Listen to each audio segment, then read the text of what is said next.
Well, greetings world and greetings 7-Spot.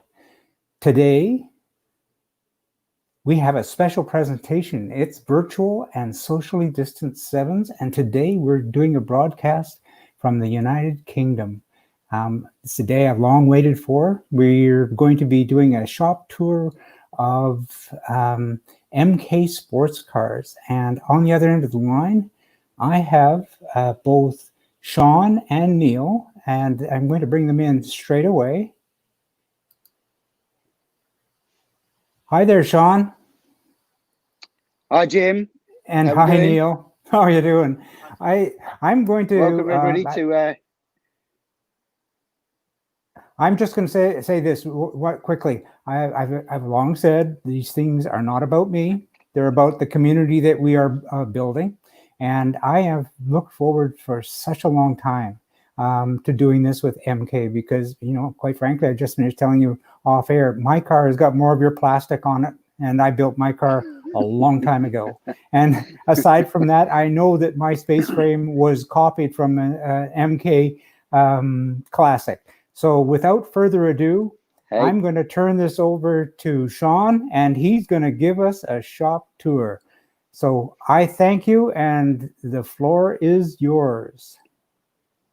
Well, Jim, thanks for giving us the opportunity. As we say, yeah, like I agree with you. It's all about the community. I think we try to do that as well with our customers. We try to, where we can, invite everybody in. We do our walk videos and just to see what, you know, get people to go what's going on. But yeah, if you have any questions, Jim, or you want us to point us in a direction, if you see anything that you spy on the camera, you think what we hide behind there, then we're quite happy to work with you on that. Don't worry about that. But yeah, what we do is like we do every week, we head outside in the workshop. We'll show you what we've got out there at the moment and today, and hopefully the rest of the world will see what MK Sportscars is all about if you don't know already. So yes, fantastic.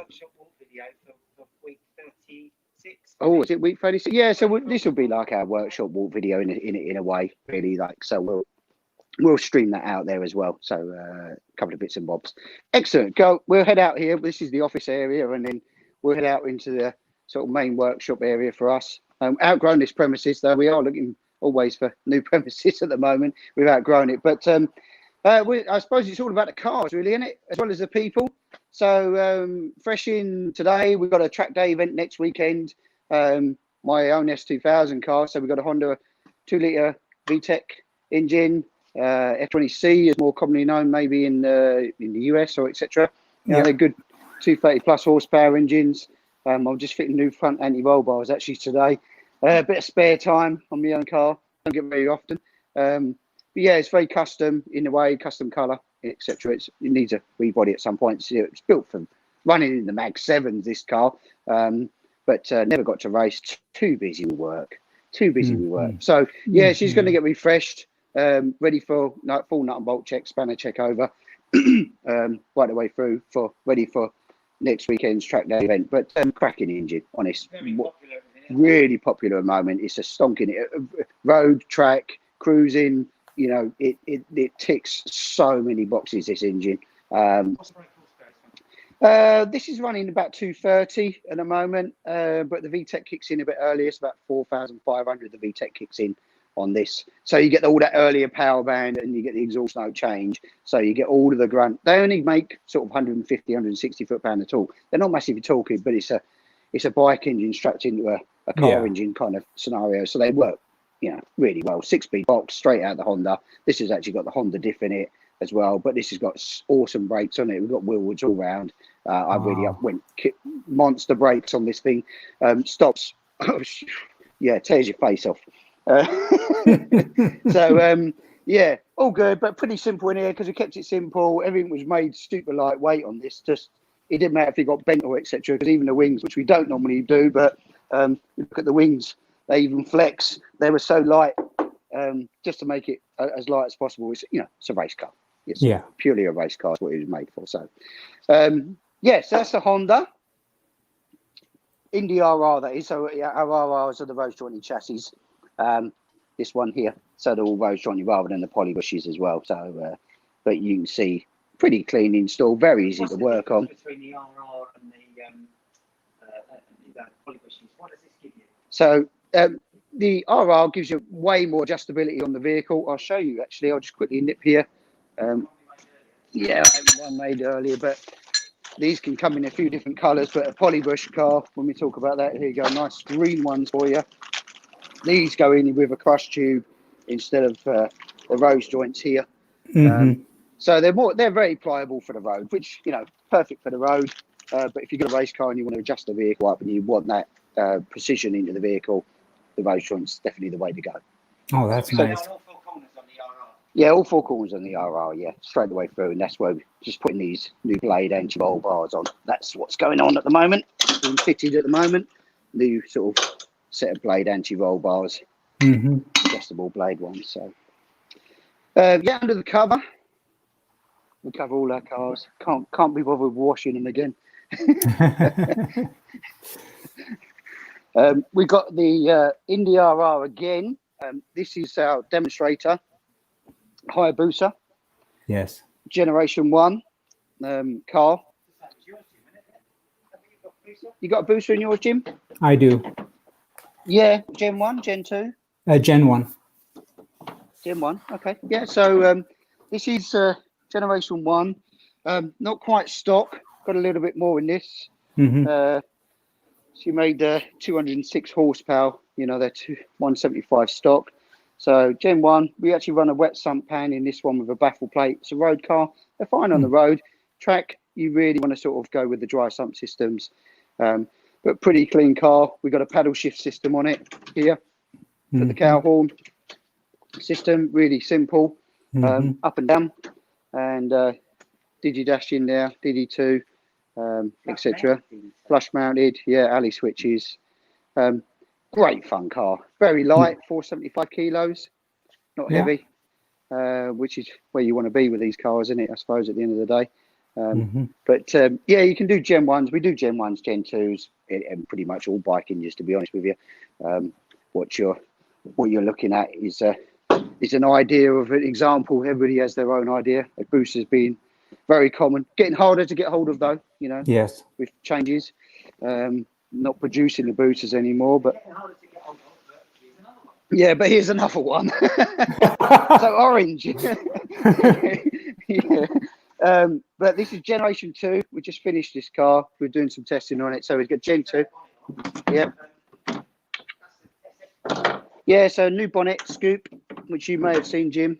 It's different to the classic style of earlier years. Here we go. You can see the difference there. Yeah. Straight away. Yeah. Gives you more room, bit more cooling, bit more purposeful as well. That's the SX bonnet, as we call it. So yeah, this is Gen 2 RR again. So this is purely a race car again. It's going at France. Pretty much buttoned up now. Took the bulkhead out because we're just doing the final testing on the flat shifter, quick shifter system on this. But we was running it all up to temperature yesterday. Again, we've got the double blade anti-roll bar, billet pedal box in here on this one. You've got that in there, and it's got stock instrumentation, but fully carboned up. This car, carbon seats, carbon interior, carbon dash. Yeah, it's carbon aero screen, carbon front wings, carbon rear wings. Yeah, she's carbon effect boot cover. Ford-based these are.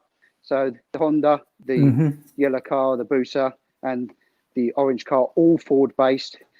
Sierra, but we make a lot of the components new now. Sierra and Colt. So all the front billet uprights, they're all made. They're not an aftermarket donor part anymore. The only donor part on these cars now is the differential. Everything else is new. We don't go with the donors on these anymore. It's not worth it. They're trying to find the Sierra parts is again getting harder to find. So we've moved away to develop our own products behind that, whether it be mainly billet stuff, to be honest with you. So yeah, different cages. Got a 38mm cage, external bars. Got an external cage on that one as well, and then just a standard X-brace roll bar on that one. So it gives you sort of 3 different options there that we do. Don't have to have side impact bars, but you know, a lot of people like them if they're a track car. So it gives you sort of some indication. Oh yeah, carbon silencer. Like a bit of carbon, don't we, Jim? You like a bit of carbon? Lots of carbon. Right, what's under here? Yeah.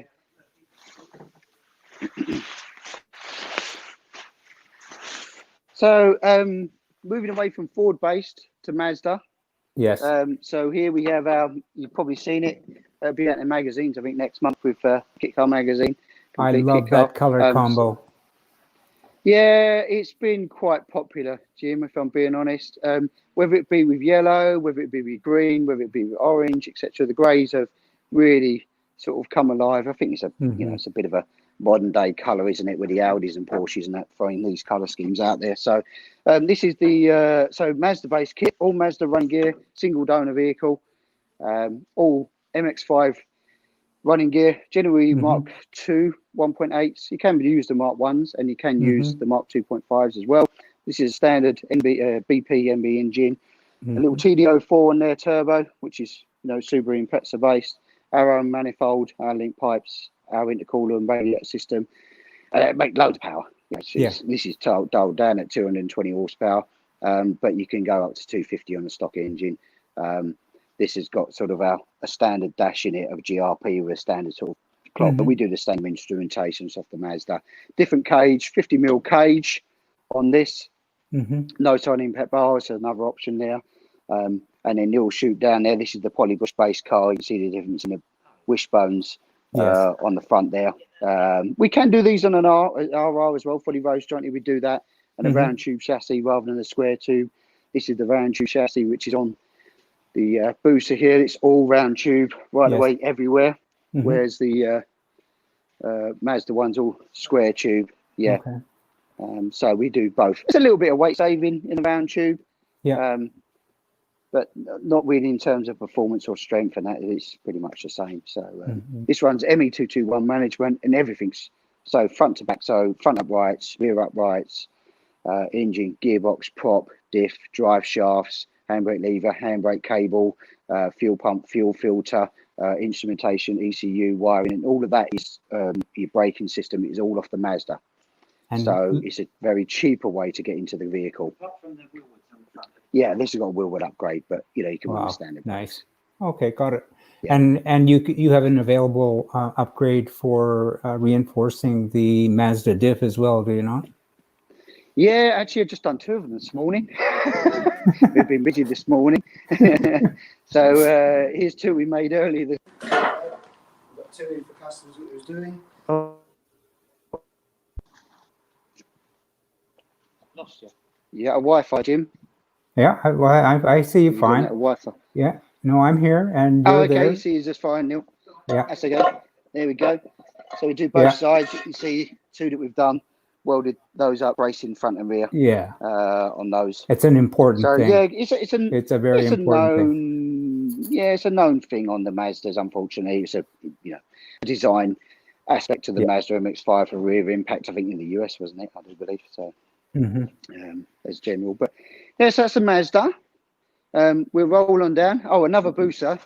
Saying they're rare, I'm hard to get hold of, but yeah, we'll find another one just to uncover that. You may have seen this has been running on a bit of a project.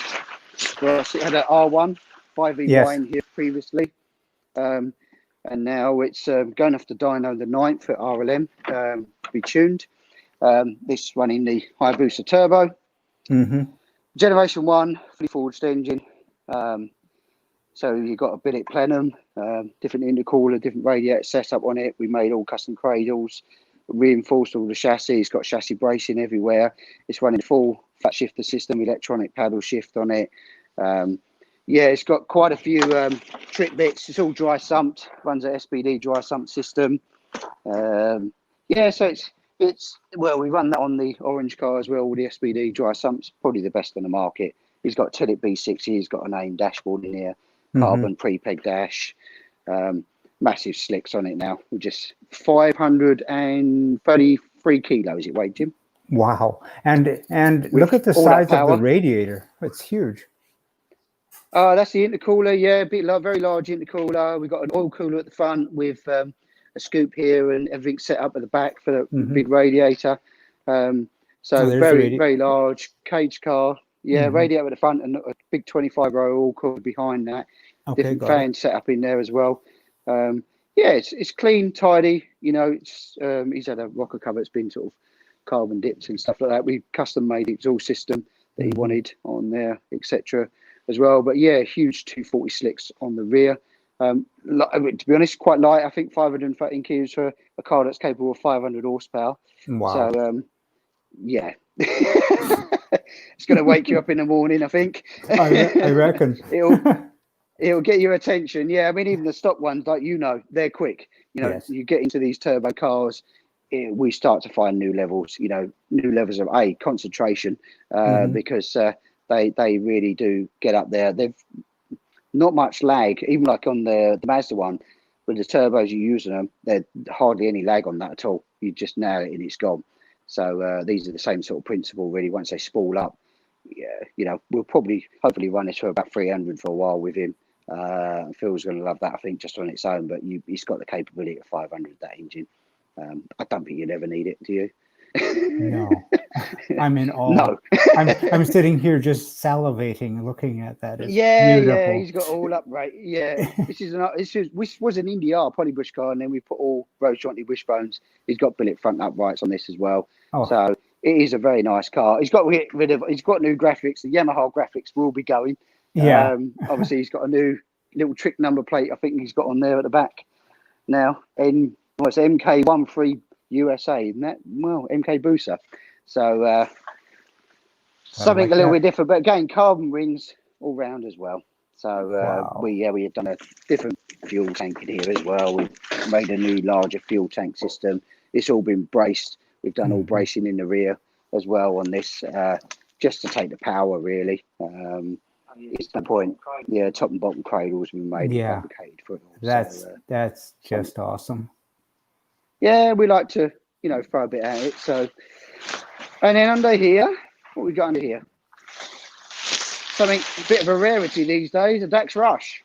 Yes, I was just thinking about a Dax Rush this morning. Oh wow, yeah. Unfortunately, in fact, their business only used to be about half away from where we are now. But Dax, they sold it out to MAN, I think, years ago, and basically it's sort of faded away. Really tried the BMW car, but I don't think they've done with it much really over the last sort of 3 or 4 years. It's died off. We do a few bits for Dax. We make a few custom under Kit Car Direct umbrella. We've got some rear wing molds made. We make front wings, make some other bits and bobs for the Dax. So we do all the ball joints now. We've got all them made and all the bushes. So trying to help out the owners. At the end of the day, they've got quite a few out there, nice cars, but you struggle to get parts, don't you? So we've made like all the front ball joints and that, which we're custom made. So we've got all them made as well. So, but yeah, guess what engine's under here, Jim? The rarest one of all. Yeah, a Hayabusa. Is it?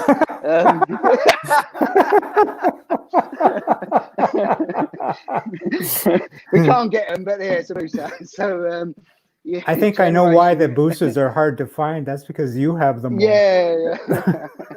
So right, this car has been bandied around for about God knows how many years now. We've got it in from somebody that I know of. Yeah. He's purchased it from somebody. It's had about 3 builders, I do believe, 3 previous owners who's tried to finish the project. It's got snapped up about a couple of months ago by a friend of a friend, shall we say. He's brought it to us now to finish it really for him. Gen 1 booster, again, stock. It's got a wet sump system. I don't know if it's baffled in there or not, because the car's really, it's been painted. Believe it or not, it's not green. It's actually Lamborghini. It's got a metallic green. You can't really see it, but it's metallic. It's Lamborghini metallic. Yeah, it is a nice colour. It pops in the sun. But yeah, that's got to get ready for IVA so we can get it on the road for him. We've gone through quite a few bits on it now. Some of these fabricated a different roll cage, because I don't know if you remember, Daxes were very famous for their asymmetric roll bar single hoop. Yeah, but that was pretty much as good as a chocolate teapot, if I'm being honest. I don't know what they were made out of. They weren't going to do anything structurally for us, so we had a different sort of roll bar put on there. I think the previous owner. But yeah, stock gauges, stock interiors, all fiberglass. Sierra rear end. These are a DD on rear end. I don't know if you're familiar with them. They did RS cars earlier. We had a V8 one in a couple of weeks ago. This is a DD on one, Sierra based. Oh, okay. As well. So this is Labros, but you can obviously push in shafts as well. But it's a 7-inch diff rather than they've actually got a 7.5 stuff. But yeah, he's got a custom exhaust through the back here as well to make it a bit quieter as well. But again, all they're standard top mounted pedal box, but I think we might be upgrading their drive shaft or pop shaft on this, as we call it. But because they did this very weird, if Neil brings the camera around, sort of a finger affair which attached to the sprocket. So the original bike sprocket was in here, and it's like the bike sprocket, a load of teeth that go around it. You know, obviously things have moved on since then. We use a proper sprocket adapter. Yes. Yeah. So yeah, but no, stock brakes all round. But it'd be a tidy little car, it'd be a perfect little track wrecker. And I think you may put a small turbo on it once it's all sorted. He's on about talking about it. So yeah, he's a very good friend of mine who runs turbo stuff. So I think you might get a sniff on it. He had a turbo one many years ago. So nice car. So another MK here. Guess what engine's in this, Jim? Let me guess. No, you're wrong. It's close. It's the Suzuki based, but it's a Gixxer 1000. Finally, Oh, okay. different. Yeah. There you go. Yeah, hooray. So we've got a Gixxer 1000 K4. It's got a billet sump on it, but made good power actually. This is about 166 of the wheels, so it's been slightly tuned, I do believe, because that's way more than stock.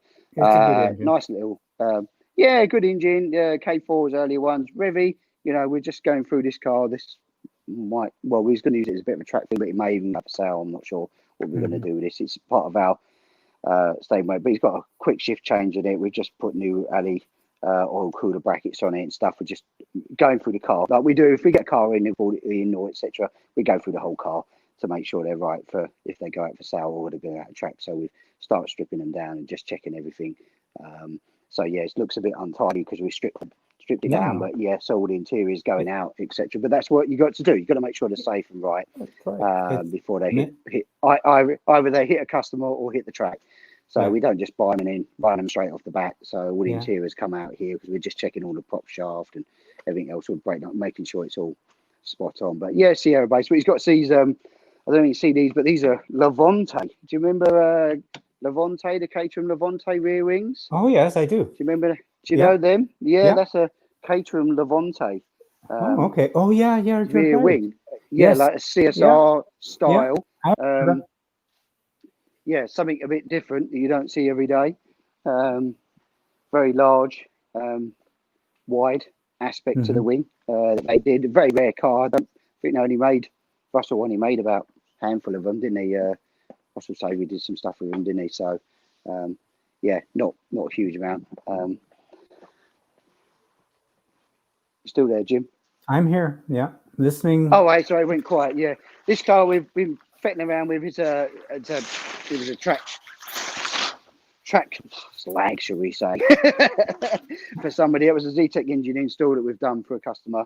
It needs way more work still at the moment, but that was a Z-Tech based car, Indy Classic, which is yours. Like you say, yours is based on, but full cage on that one as well, with side impact bars. But we're working through that car as well. Quite a bit to do on that project wise. And then we move on to a new build, which was our Indy RR bike engine, but not Suzuki. We got the 5-blade in here, so it's still CBR 1000 RR, the latest day mount. 2009 engine. The 2008s are known for cranks, so 2009 onwards is up to 2016 is probably the better engine of choice. We call it sky blue, but most people associate it as golf blue. So it's going for that sort of scheme. It's got carbon bits all over it as well, carbon silencer, carbon dashboard that we're putting in. This is going for IVA in a couple of weeks. We're just doing some final test fits and trials, and we strip it all down just to run it all up to temperatures. But these got all the secondary injectors like the Gen 2s. They make good power. I think the last one we did was 192 horsepower, very revvy, 14,000 RPM, very revvy engine. But same as the orange one, RR all round Sierra based car. This has got a custom roll cage on it as well, very different to the other ones. If you look at on the other two that here, we do a lot of cages, you can see, but very different roll cage on this one, external one with a double D hoop rather than the overhead bars as well. So something very different. Their customers' own sort of design really that they wanted. So yes, CXR wheels. We're very popular with CXR wheels. Compo motors, nice wheel. They suit caterings and these style of cars very well when we go 6 and 8s, 6 on the fronts, 8s on the rears. They're nice style wheel as well. So. And under here is actually one of our own customers, one of our staff members. We've got to help him out because he blew his gearbox up. It's a Tiger. It's a bit rough. It's a bit rough. He bought this as a project, and we're just helping him out, get it back done. Gearbox done, blew on it, so we're going to help him out, get the new gearbox in, and he's got a little Z-Tech, which is there actually, little Z-Tech engine that's going back in for him.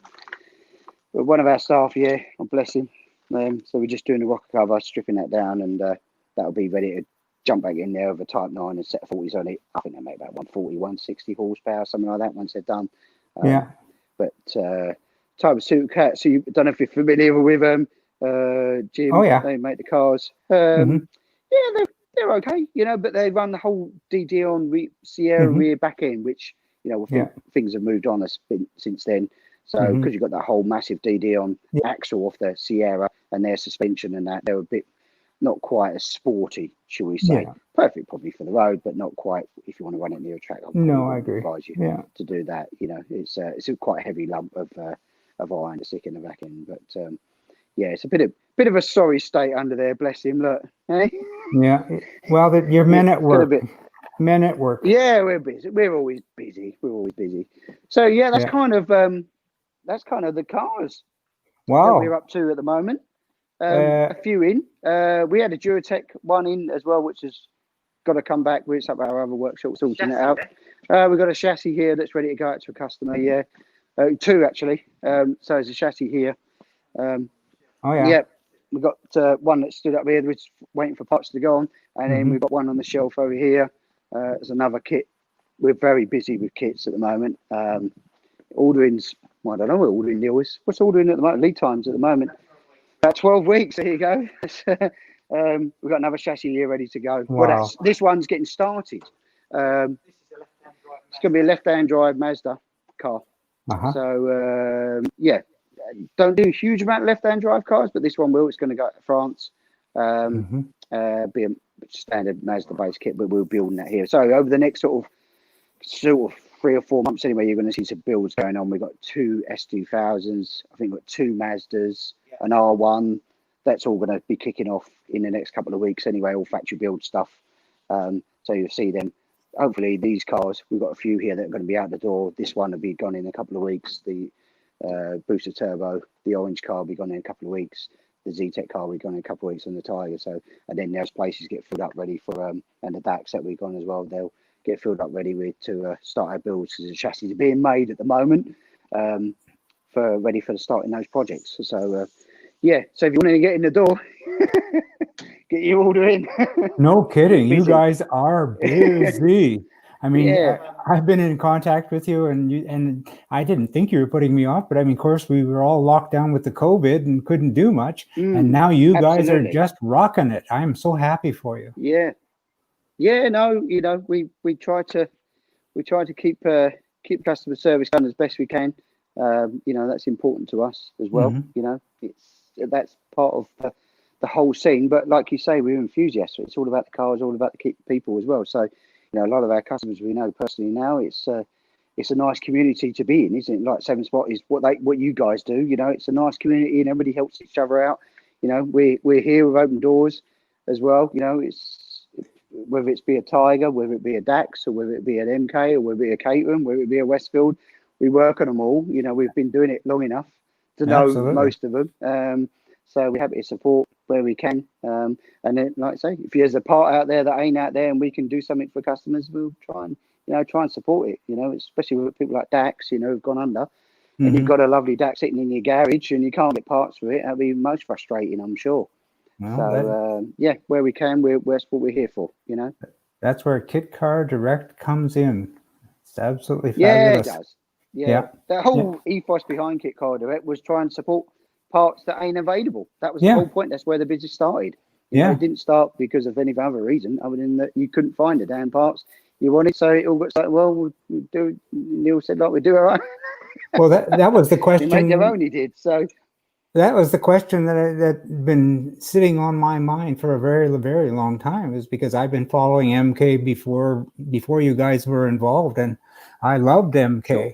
And I always wondered, why you guys made the leap from the parts area over to the manufacturing area. I'm so glad you did, because you brought the mark along beautifully. It's gorgeous, but it's an interesting transition. I'm curious to find out how you made that transition. Neil might take that one. Well, I'll take it from behind the camera here. Yeah. Basically, what we were doing in the beginning, we started off doing a lot of cater and restorations, and we struggled to find the right car. So in doing so, in buying MK, buying the jigs and the moulds and basically the project for MK, we resolved that situation about trying to find the right car to build, because we make stuff now from a pile of metal and from scratch. So that's basically one of the main reasons why we did it, and it went hand in hand with what we were doing as well at the time. So it wasn't like we had a massive change. Well, Sean, Neil, sorry to interrupt, but I don't think you're wearing your microphone, and we just caught little bits of that. Sean, would you mind just giving a recap of what Neil just said? Yeah, I mean, the whole ethos behind it all was that, that it's fine. Well, we did catering restorations. That was where it all sort of spoiled and started from, doing that kind of thing, and then finding parts for our kit cars. And Neil started making parts because he couldn't find them, etc. So, and then people were wanting them. You're putting them on the cars, and people say, "Oh, can you make me one? Can you make me one?"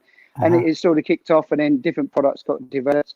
Then we sort of realised with Kit Car Direct that we wanted to make our own mark when the MK brand came available. And then we could start everything from scratch then, rather than doing the restorations. So why not just build a car from scratch? Rather than taking the car, stripping it down, put it all back together again, and then selling it on. It was better to then, hence the reason the Mazda MX-5 based car came along. It hit the ground in 2016, based on, I've been doing it over 20 odd years, sort of thing. It was kind of like, well, what's the next owner car? And it gave us that platform to be able to then redevelop and redesign the car, kind of the next owner car that's out there. And things will evolve from here, Jim. They're not going to stop here. The Mazda car will have its time.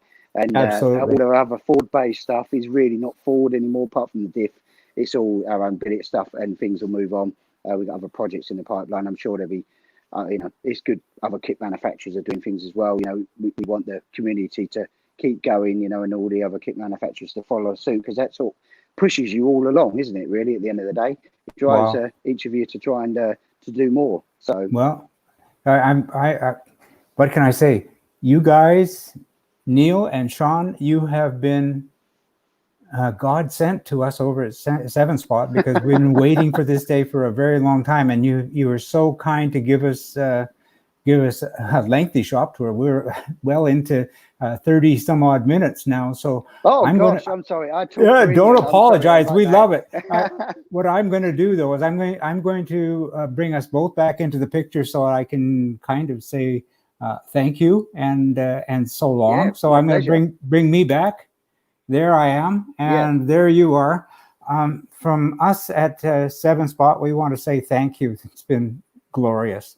And now we have a better insight of not only what you're doing, but the ethos behind it, because that's really, for me, it's all about the stories, and you've really filled in the blanks for me, because just like it says back there on the screen, MK, there's the Mazda kit, and hopefully we're going to find someone who can help move your product along on different shores one day, and we'll try. That's the goal.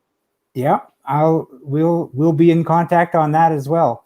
So can I say thank you for all of us? And I'm going to say, gosh, it's been wonderful, and have yourself a great day. And we will. Thanks again, guys.